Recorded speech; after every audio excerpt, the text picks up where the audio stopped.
Hay historias que se cuentan para dormir a los niños y hay otras que te quitan el sueño para siempre. Esta es de las segundas. Es la historia de cómo un pueblo entero vendió su alma por un puñado de billetes y de cómo el paraíso que nos prometieron se convirtió en la jaula donde enterramos a nuestros muertos.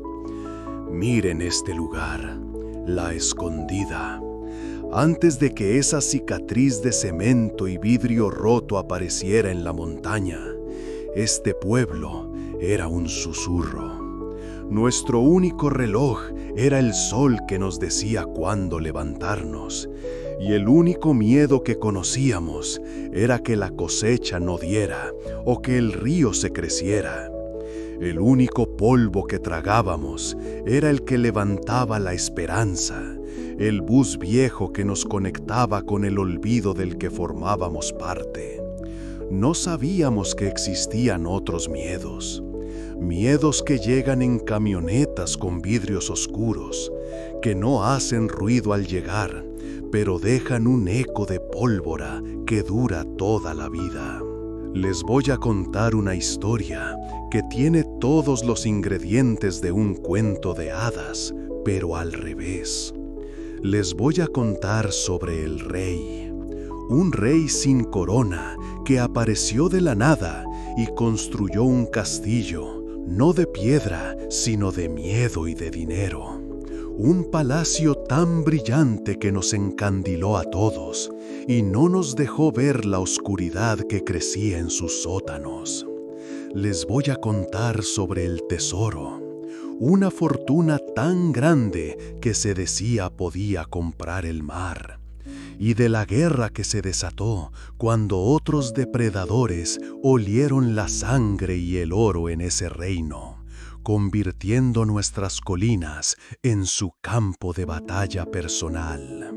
Les voy a contar sobre los fantasmas de esa casa, y no me refiero a los muertos.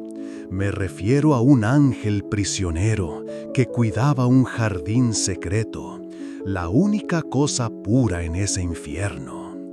Y me refiero a un perro guardián, un hombre hecho de silencio y lealtad, hasta que descubrió que esa lealtad tenía un precio más alto que la vida de su amo.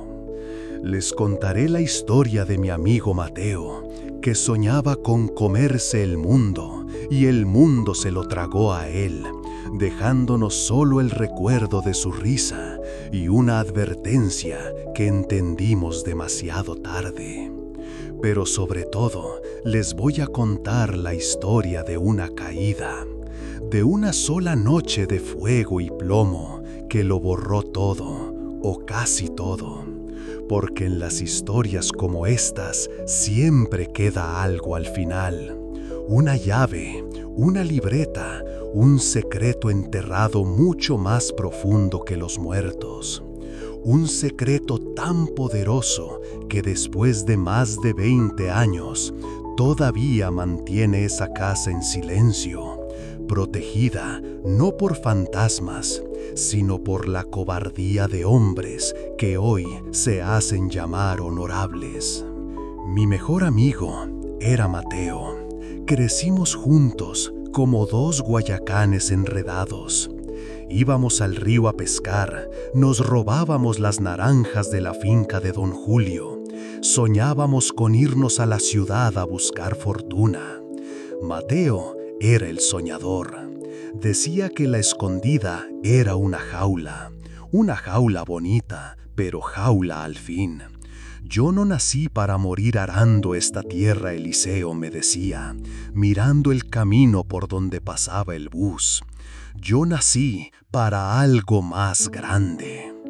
Pobre Mateo, tuvo su deseo y lo enterró. Y entonces, un día, el mundo se acordó de que existíamos. O más bien, un hombre que se creía el dueño del mundo.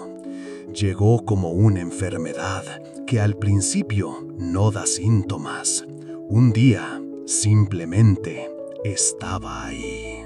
Llegó en una camioneta negra, un monstruo de metal y vidrio oscuro que nunca habíamos visto por aquí. Brillaba tanto que lastimaba los ojos. Subió por la trocha como si fuera una autopista, sin importarle las piedras ni los huecos, levantando un polvo que tardó días en asentarse. Se bajó un solo hombre. No era de por aquí. Se notaba en la ropa, en los zapatos, en la forma en que miraba nuestras casas de bareque como si fueran hormigueros. No era alto, pero llenaba el espacio. Tenía una presencia que obligaba a bajar la mirada. Empezó a comprar la loma entera, la que llamábamos el Mirador, porque desde ahí se veía todo el valle. Le compró al viejo Manuel, al compadre Sinfo, a la viuda Ramírez, a todos. Llegaba a sus casas, no negociaba. Ponía sobre la mesa una cantidad de dinero que esa gente no había visto junta ni en sus sueños más locos. Pagaba en efectivo, con fajos de billetes nuevos, crujientes, que todavía olían a selva y a gasolina de avioneta. La gente al principio dudó. Esa tierra era su vida, la herencia de sus padres. Pero el dinero tiene un imán poderoso, sobre todo cuando el estómago está vacío. Uno a uno fueron vendiendo.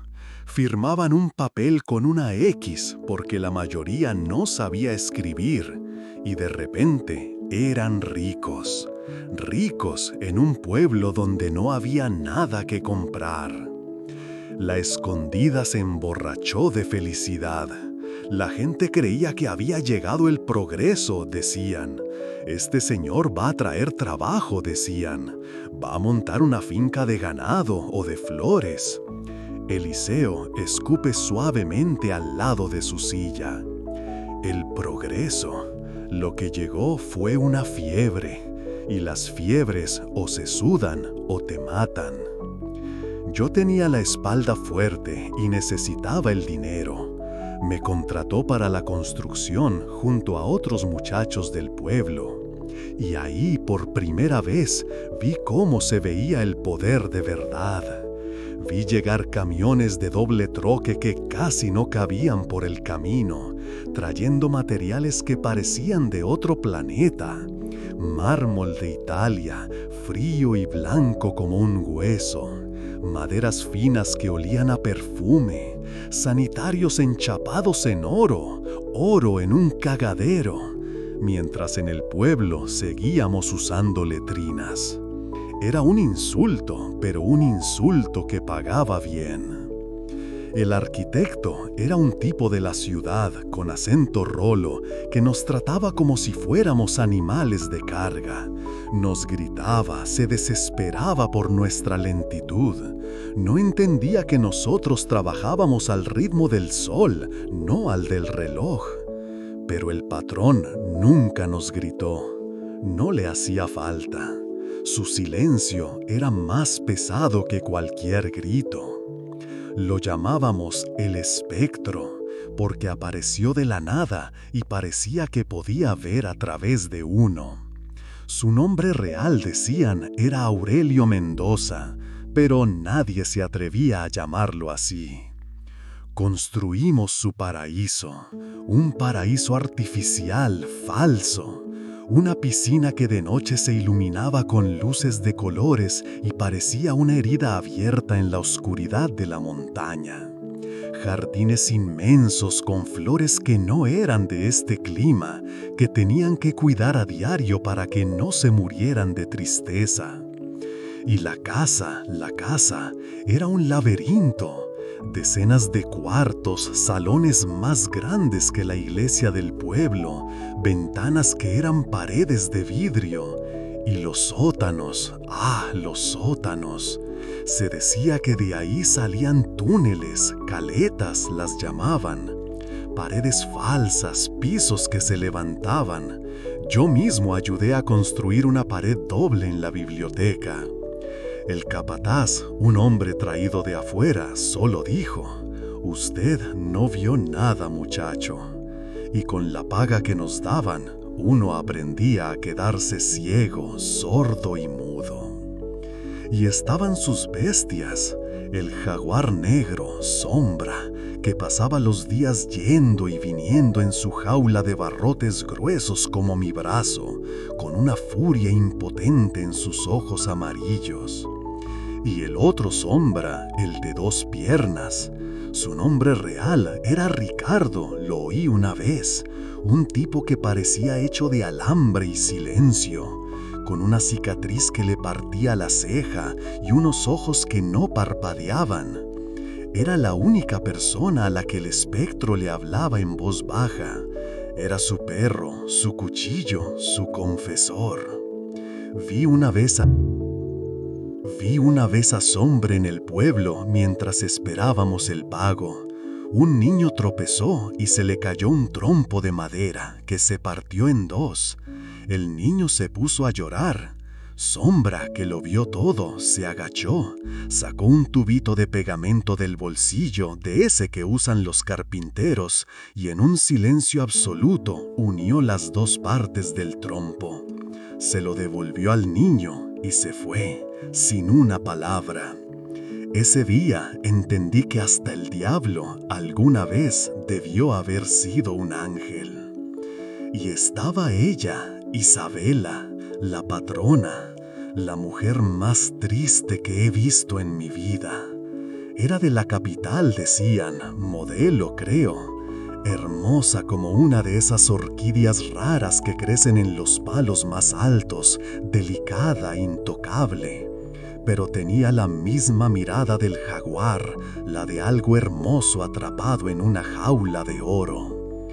Tenía su propio jardín secreto en una parte atrás de la casa, un jardincito humilde con flores de aquí, claveles, novios, veraneras, flores de pobre. Era su pequeño acto de rebeldía. La veía a veces de lejos cuidando sus matas con las manos llenas de tierra. Eran los únicos momentos en que su rostro parecía tener vida. Siempre con 2 guardias a unos metros vigilándola. Un día, pasando cerca, se me cayó una herramienta. Ella se sobresaltó y me miró. Nuestros ojos se cruzaron por un segundo. No hubo palabras, solo un abismo de tristeza. Me hizo un gesto casi imperceptible con la cabeza, como pidiendo perdón por existir, y yo se lo devolví como diciéndole que entendía. Fue nuestro único secreto. Cuando la casa estuvo terminada, el espectro dio una fiesta de inauguración. Fue como si un circo de otro mundo hubiera llegado al pueblo. Helicópteros aterrizando en el césped recién puesto, carros de lujo que apenas cabían por la trocha, hombres con cadenas de oro que les pesaban en el cuello y mujeres con vestidos que brillaban más que las estrellas. La música, una ópera a todo volumen, rebotaba en las montañas y llegaba hasta nosotros como el lamento de un gigante. Esa noche, la escondida dejó de ser nuestra. Se la habían robado. La oficina, como le decía el patrón, se convirtió en el verdadero gobierno de la región. La finca era un puerto en la montaña. De noche, el silencio se rompía con el zumbido de las avionetas que aterrizaban en pistas clandestinas que habían hecho en los llanos cercanos. El ir y venir de camionetas blindadas por el camino era constante. La escondida se volvió un punto en el mapa del narcotráfico. Mi amigo Mateo fue uno de los primeros en caer en la tentación. Dejó el asadón y agarró un volante. Empezó manejando para Sombra, haciendo mandados.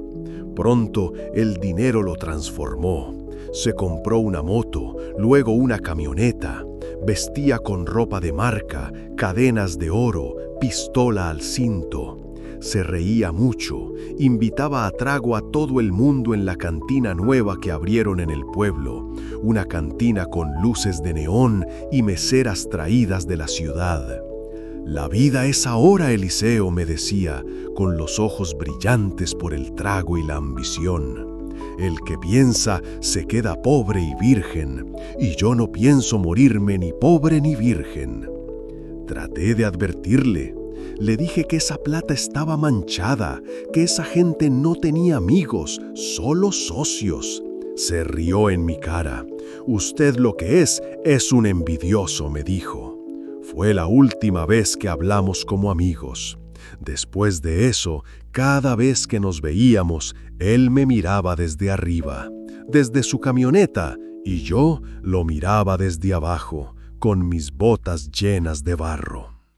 El dinero del narco es como una lluvia de ácido. Parece que riega, pero todo lo que toca lo pudre.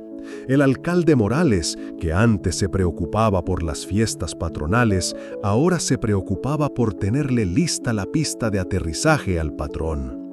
El comandante de la policía, que antes perseguía a los rateros de gallinas, ahora era el jefe de escoltas de los cargamentos.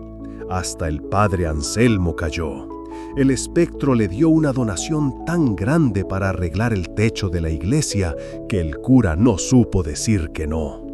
Recuerdo verlo en la misa del domingo, hablando del perdón y de la generosidad, pero sin atreverse a mirar a los ojos a la estatua de Jesucristo. Todos, de una forma u otra, empezamos a vivir de las migajas del jaguar.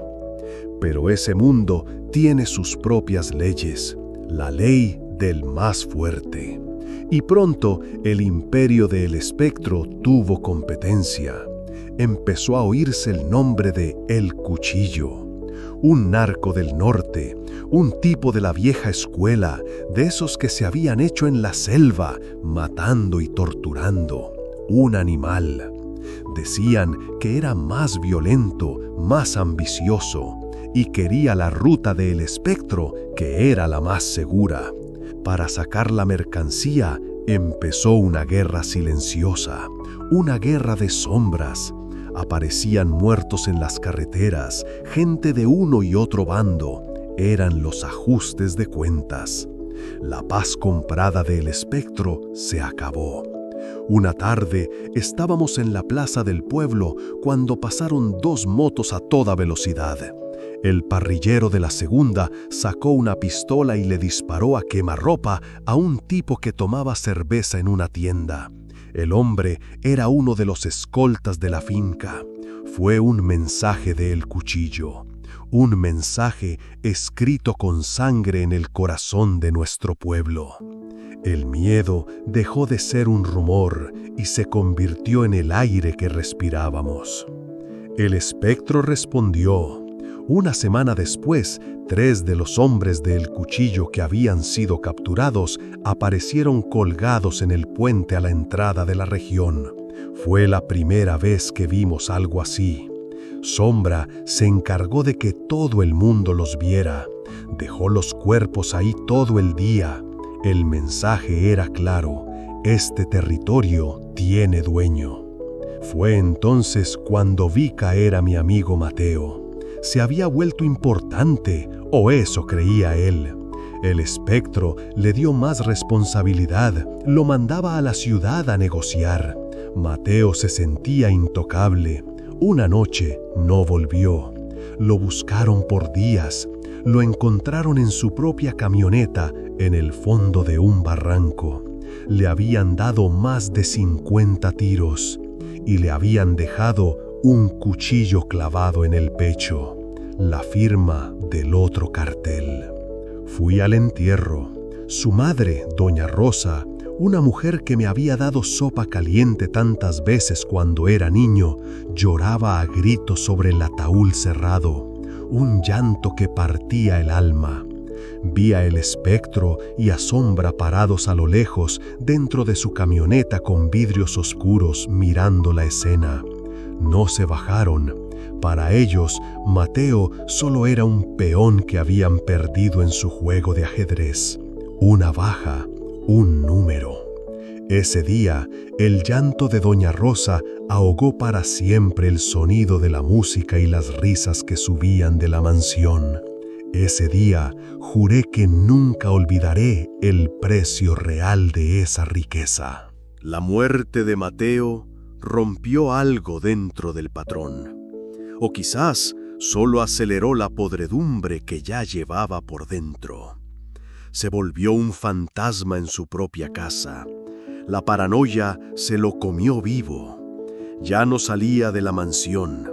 Mandó a instalar más cámaras, más alambres de púas, reflectores que de noche convertían la montaña en un campamento militar. Desconfiaba de todos, hasta de su propia sombra, o mejor dicho, de su sombra. A mí todavía me llamaban de vez en cuando para trabajos de jardinería, sobre todo en el jardín secreto de Isabela.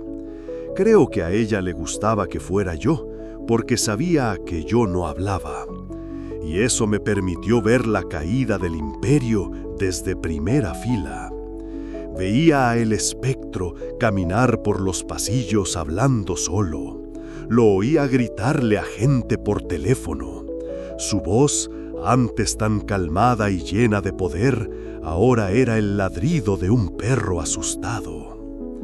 El jaguar en la jaula se puso flaco y triste. Dejó de rugir. A veces me quedaba mirándolo y sentía que nos parecíamos.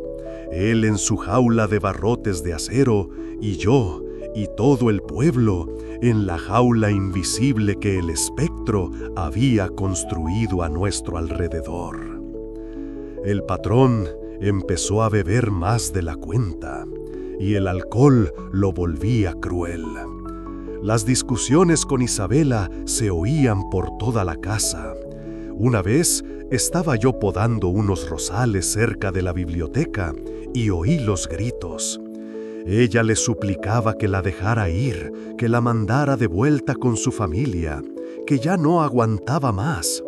La respuesta de él fue un silencio helado y luego el sonido de un jarrón rompiéndose contra una pared y el grito ahogado de ella.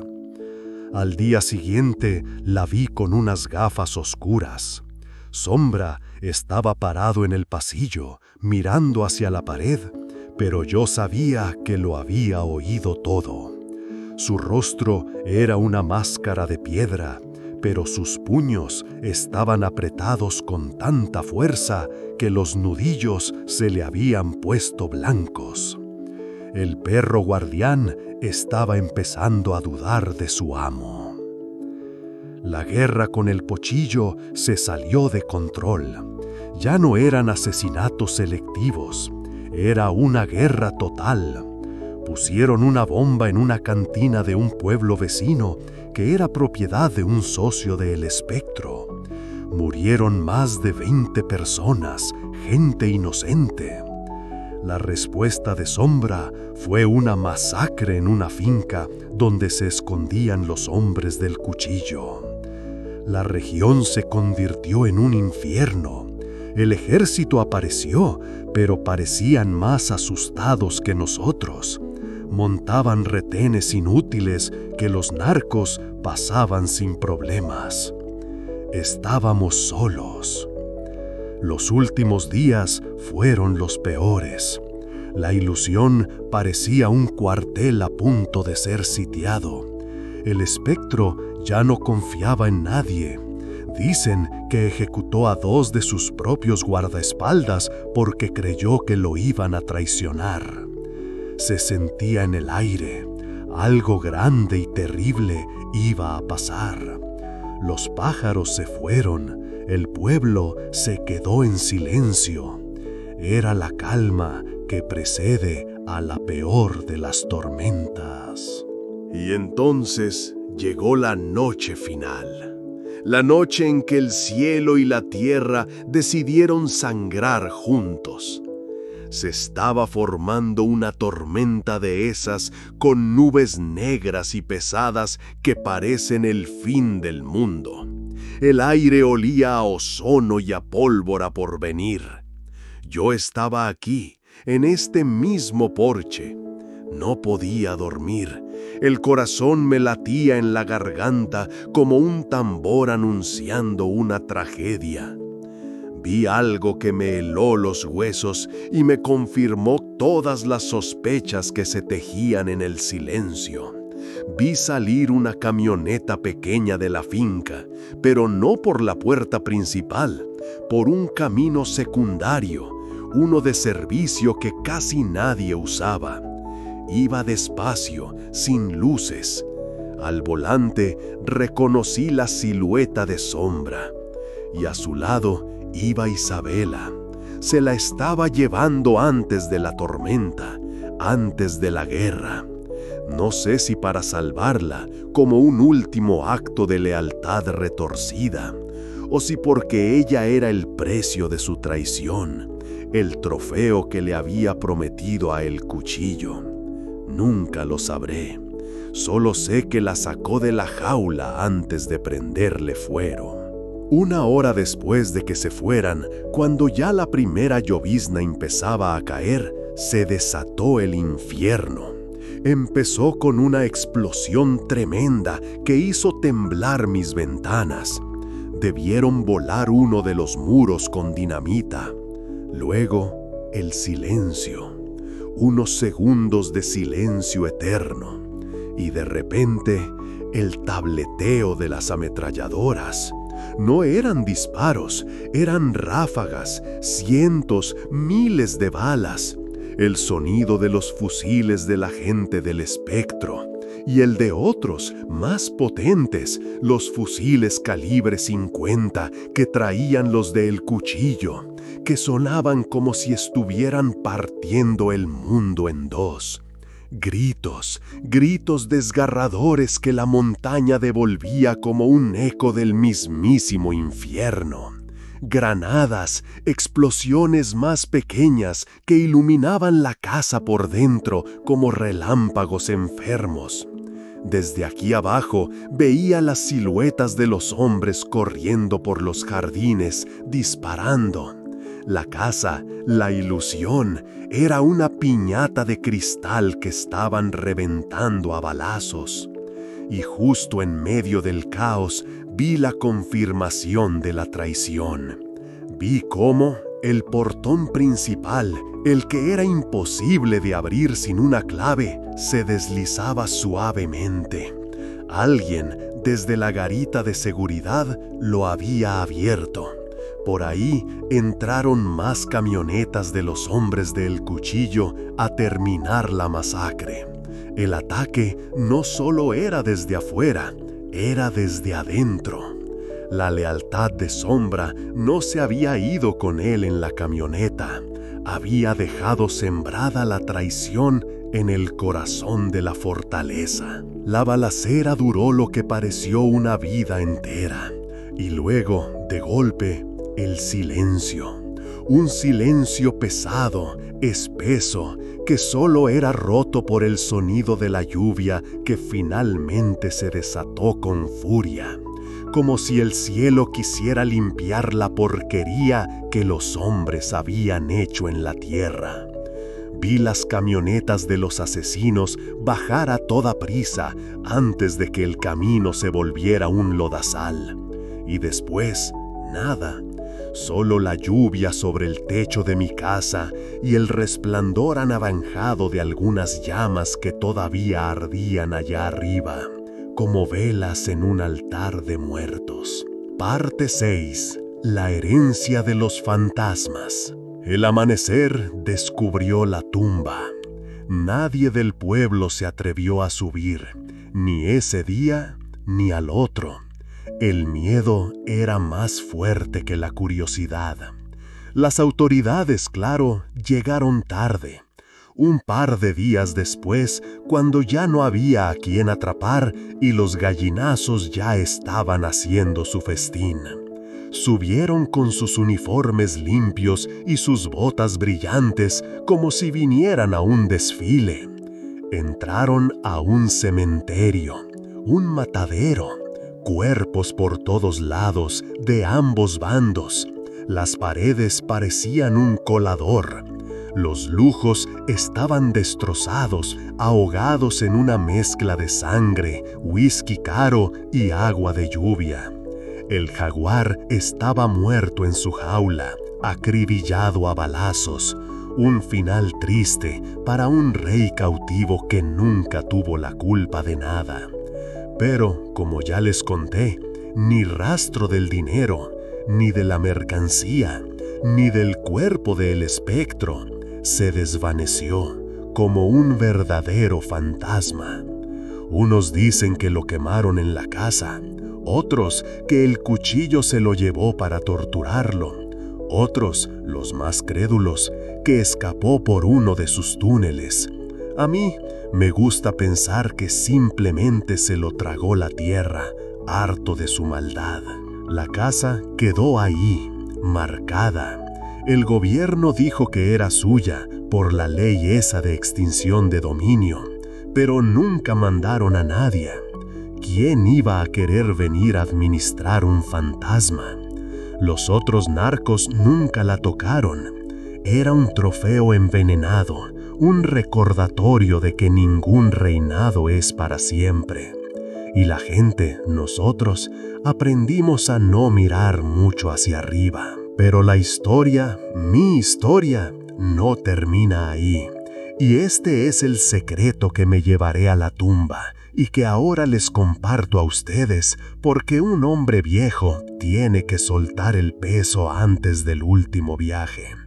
Una semana después de la masacre, en una noche sin luna, vi una lucecita allá arriba, como un cocuyo perdido. Era una linterna. Me armé de valor y miré con los binoculares viejos de mi padre. El corazón me dio un vuelco. Era Sombra. Ricardo había vuelto. Solo. No estaba buscando dinero. Lo vi caminar entre los escombros del gran salón, el que tenía la pared de vidrio con vista a todo el valle. Lo vi levantar unas baldosas del piso, unas que parecían iguales a las demás. Metió el brazo y sacó una caja pequeña, de metal, de esas para guardar munición. No era grande, pero debía pesar como un muerto por la forma en que la cargó.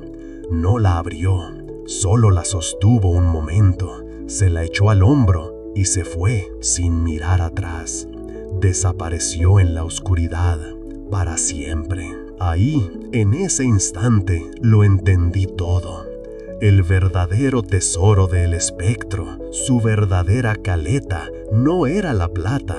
La plata se gasta, se la roban, se devalúa. El verdadero tesoro era el poder. Y el poder en ese mundo son los secretos. En esa caja no había fajos de billetes, estaban las libretas, los cuadernos de contabilidad donde un hombre como él apunta con nombre y apellido cada soborno, cada favor, cada pecado, los nombres de cada político, cada militar, cada juez, cada empresario que comía de su mano. Esa caja no contenía dinero, contenía la soga para ahorcar a medio país. Por eso nadie reclama esa casa, porque los poderosos que podrían hacerlo, los que ahora gobiernan y hablan de paz y de justicia, seguramente tienen su nombre escrito en esas páginas, y le temen a esa caja, le temen a Sombra, donde quiera que esté, que debe ser un viejo como yo, si es que vive, o le temen a quien sea que ahora tenga esas libretas. Ese es el verdadero fantasma que cuida las ruinas. Eliseo se recuesta por completo en su silla. El relato ha terminado. La noche ha caído por completo. Las ruinas de la mansión son ahora solo una silueta negra contra un cielo lleno de estrellas. El crujido de la mecedora es de nuevo el único sonido. Así que ahí la tienen, la historia completa. Una mansión que se construyó con ambición y se pudre en el olvido. No la cuidan las almas en pena, muchachos. La cuida un secreto. La cuida la cobardía de los hombres importantes. Y de vez en cuando, por las noches, cuando el viento sopla desde la montaña, a mí, que estoy viejo y medio sordo, me parece oír todavía la ópera que ponía el patrón, o el llanto ahogado de doña Rosa por su hijo Mateo. Son los ecos de un reino que se construyó con dinero